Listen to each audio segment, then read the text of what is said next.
사랑하는 독자 여러분, 안녕하세요. 미경의 달콤한 이야기에 오신 것을 환영합니다. 이 이야기를 즐겁게 들어주셨으면 하고 좋아요와 구독도 잊지 말아주세요. 그럼 이야기를 시작해 볼까요? 그날 저는 처음으로 여자가 되었습니다. 남편에게서는 느끼지 못했던 감각이 제 안에서 깨어났고 그런 감정을 느낄 수 있다는 가능성에 매료되었습니다. 저는 사위에게 우리 둘만 있을 때는 제 이름을 불러달라고 부탁했습니다. 조금 있다가 식사하러 오렴. 저는 항상 밝고 즐거운 목소리로 사위에게 인사를 건넵니다.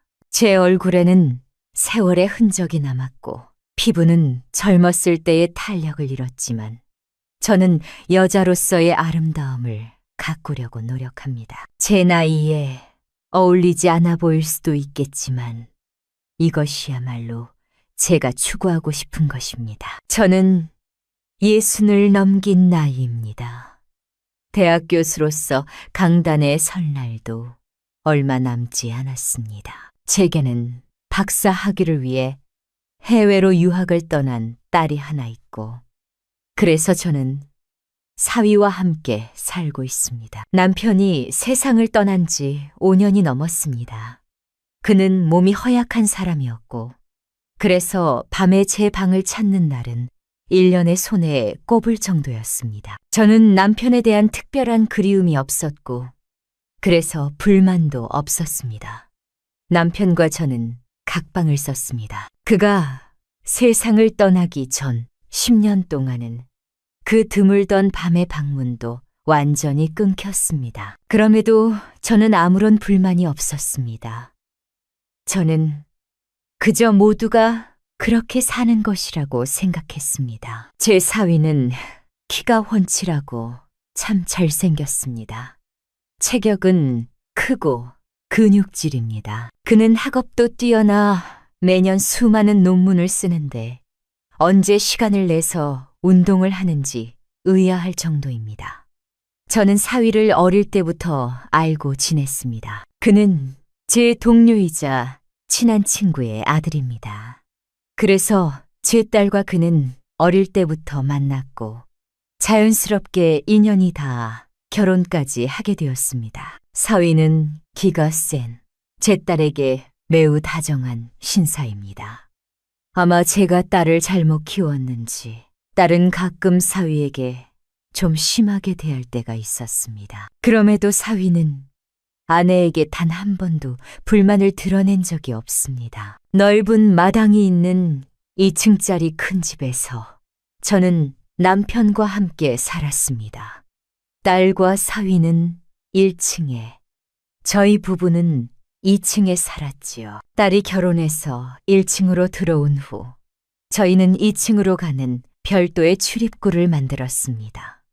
딸 부부의 사생활을 보호하기 위한 조치였습니다. 딸이 유학을 떠난 후에는 사위와 저 둘이서 한 집에 살게 되었습니다. 하지만 층이 달라서 각자의 사생활은 지킬 수 있었습니다. 그렇게 지내던 중 몇 달 전에 한 가지 일이 있었습니다. 대학교에서 강의를 마치고 사무실에서 학생들의 성적을 꼼꼼히 정리하고 있었는데 고등학교 동창에게서 전화가 걸려왔습니다. 그녀는 동창회에 가면 이따금씩 마주치던 친구였지만 제가 50살이 넘어서부터는 참석하지 못해서 마지막으로 만난 지 10년 가까이 되었습니다. 저희 집에서 아주 가까운 곳에서 식당을 하는 친구였지요. 그녀가 같이 식사하자고 제안해서 우리는 만나게 되었습니다. 친구와 함께 식사를 하며 이야기를 나누고 있는데 그녀는 정말 놀라운 이야기를 털어놓았습니다. 친구가 다소 망설이며 털어놓은 이야기는 그야말로 충격적이었습니다. 제 사위가 바람을 피우는 것 같다는 것이었습니다. 그녀는 자신의 식당 옆에 있는 모텔로 들어가는 제 사위를 봤다고 알려주었습니다. 저는 그 모텔 쪽을 넌지시 쳐다보았고 친구는 자신이 본 것을 자세히 이야기해 주었습니다. 그녀는 사위가 오후에 한 여자와 함께 모텔에 들어가서 저녁이 될 때까지 나오지 않았다고 말했습니다. 절망감이 밀려왔지만 저는 평정을 유지하려고 애썼습니다. 저는 친구에게 이 이야기를 비밀로 지켜달라고 부탁했습니다. 그녀가 그래서 비밀로 하려고 너를 만나자고 한 거야 라고 말하자 안도감이 밀려왔습니다. 친구와 헤어져 집으로 돌아온 후에도 한동안 멍한 상태가 계속되었습니다. 딸에게 항상 다정하고 잘해주던 사위가 바람을 피웠을 리가 있다는 것이 도저히 믿기지 않았습니다. 하지만 한편으로는 그 젊은 나이에 아내와 떨어져 있으니 치솟는 혈기를 주체하기 어려웠을 수도 있겠다는 생각도 들었습니다. 그래도 친구가 그저 잘못 본 것이기를 바라는 일말의 희망이 남아 있었습니다. 한동안 사위를 유심히 지켜보았지만 그는 신뢰를 저버릴 사람처럼 보이지는 않았습니다. 날이 갈수록 제 마음은 점점 더 복잡한 생각에 거미줄에 얽혀 들어갔습니다. 그가 다른 여자를 안았을 거란 생각에 분노가 치밀어 오르다가도 동시에 다른 누군가가 이 고통스러운 진실을 알게 될까봐 깊은 두려움이 저를 갉아먹었습니다. 그러다가도 문득 그의 다부지고 잘 다듬어진 몸이 떠올라 얼굴에 뜨거운 홍조가 피어오르곤 했습니다. 며칠 후 나는 친구의 식당에 가게 되었다. 그녀는 문제의 모텔 주인과 가까운 사이였기에 나는 상황을 설명해주고 그 주인과의 만남을 도와달라고 부탁했다. 그렇게 나는 모텔에 도착했다. 예상보다 방이 수가 많아 놀라웠다. 모텔 주인은 우리에게 낮 시간대에 손님이 매우 많다고 말했다. 나는 다시 한번 친구에게 정말로 내 사위를 본 것이 맞는지 확인했다. 그러자 친구는 그 잘생긴 사위 얼굴을 내가 못 알아보겠어 라고 대답했다. 또 한 번 익숙한 불안감에 가슴이 떨렸다. 친구는 모텔 주인에게 불륜을 확인할 수 있도록 도와달라고 요청했다. 모텔 주인은 동의하며 CCTV 영상을 확인해 보겠다고 했다. 나는 집으로 돌아와 조용히 그 결과를 기다렸다. 일주일이 지났고 마침내 전화가 울렸다. 모텔 주인이었다. 나는 곧장 모텔로 달려갔다. 그리고 그곳에서 내 사위가 중년 여성과 함께 모텔에 들어가는 영상이 있었다. 온몸이 떨리며 이 사실을 어떻게 받아들여야 할지 몰랐다. 그날 저녁 나는 영화배우처럼 잘생긴 사위와 마주 앉아 저녁 식사를 하며 조용히 그의 표정을 관찰했다. 그는 내 시선을 조금 부담스러워하는 듯 보였다. 나는 단도직입적으로 물었다. 영영 모텔에 간 적 있나? 그는 당황한 표정을 지었지만 아무 대답도 하지 않았다. 나는 그에게 말했다. 괜찮네. 나한테만 말해줘. 정말로 나한테만. 마침내 그는 고개를 끄덕였다. 배신감에 온몸이 떨렸지만 나는 마음을 다잡고 침착하게 말했다. 그 모텔에 자네랑 같이 들어간 여자는 나이가 좀 들어 보이던데. 그는 고개를 깊이 숙였다. 나는 사위에게 시간이 필요하다고 생각해 아무 말 없이 기다렸다. 한참이 지난 후 그는 고개를 들고 충격적인 말을 꺼냈다. 그는 어릴 적부터 어머니와 비슷한 나이의 여성에 대해 환상을 품고 있었다고 고백했다. 그는 자기 어머니의 친구분들 중에서 제가 가장 아름다웠다고 말했습니다. 그리고 아마도 바로 그 이유 때문에 제 딸과 결혼하기로 결심했을 거라고 했습니다. 저는 그야말로 경악했습니다. 그리고 저의 사위는 더 놀라운 말을 했습니다. 그런 환상 때문에 저와 아주 닮은 중년의 여자를 만나게 되었고 그녀와 모텔을 드나들었다는 것이었습니다. 저는 저의 사위에게 사과를 했어요. 저도 모르게 미안하다는 말이 나오더군요. 저는 그에게 그가 그렇게 힘든 줄 몰랐다고, 혈기왕성한 시기에 그런 생각이 드는 것은 지극히 당연하며 그의 감정을 진심으로 이해할 수 있다고 말해 주었습니다. 그러자 사위는 제게 놀라운 제안을 하더군요.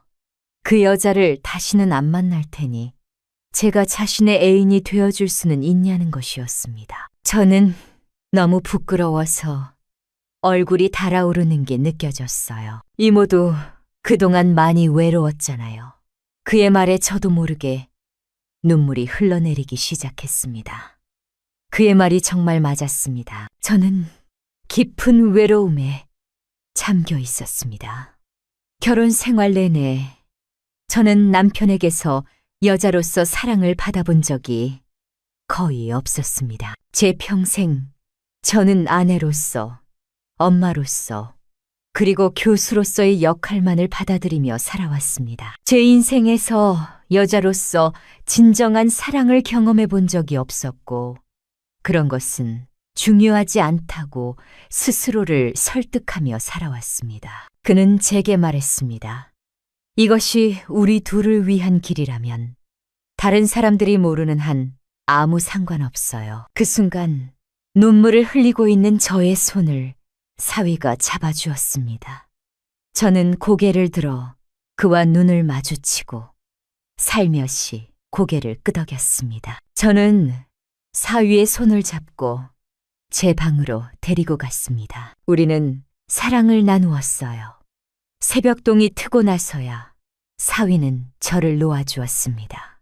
저는 숨을 고르며 그에게 말했습니다. 저는 그에게 더 이상 그녀를 만나지 말아야 한다고 말했고, 사위는 마치 가장 당연한 요청인 것처럼 고개를 끄덕였습니다. 그는 아내가 돌아올 때까지 이렇게 애인 사이로 지내자고 제안하더군요.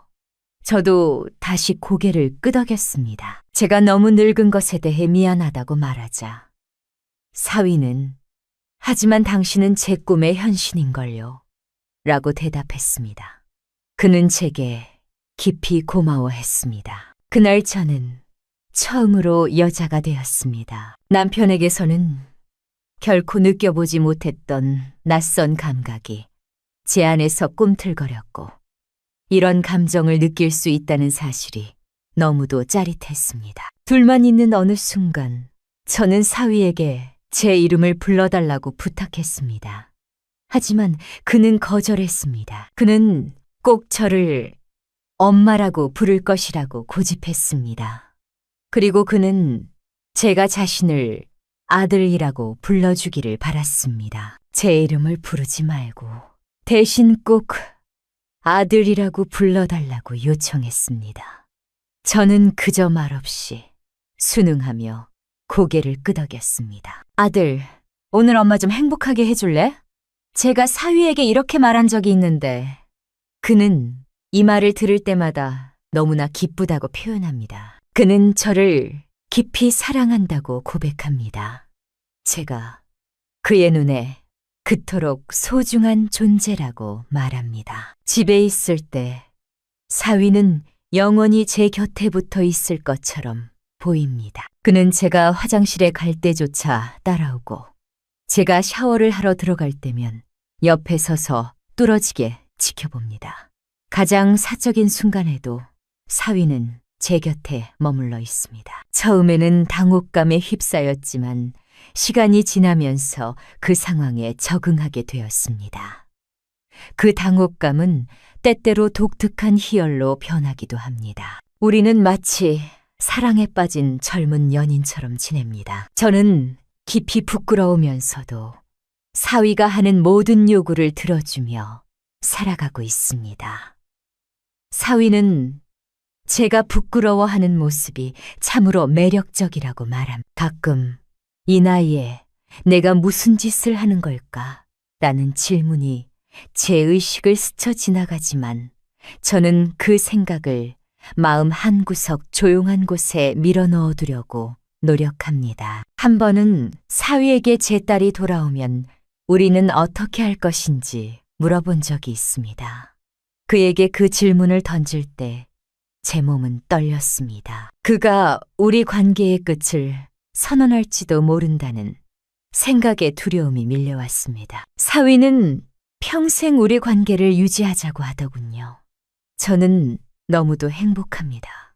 딸에게 미안한 마음도 들었어요. 하지만 사위가 바람을 피우다가 딸의 가정이 파탄나는 것을 제가 막았다고 생각하고 있어요.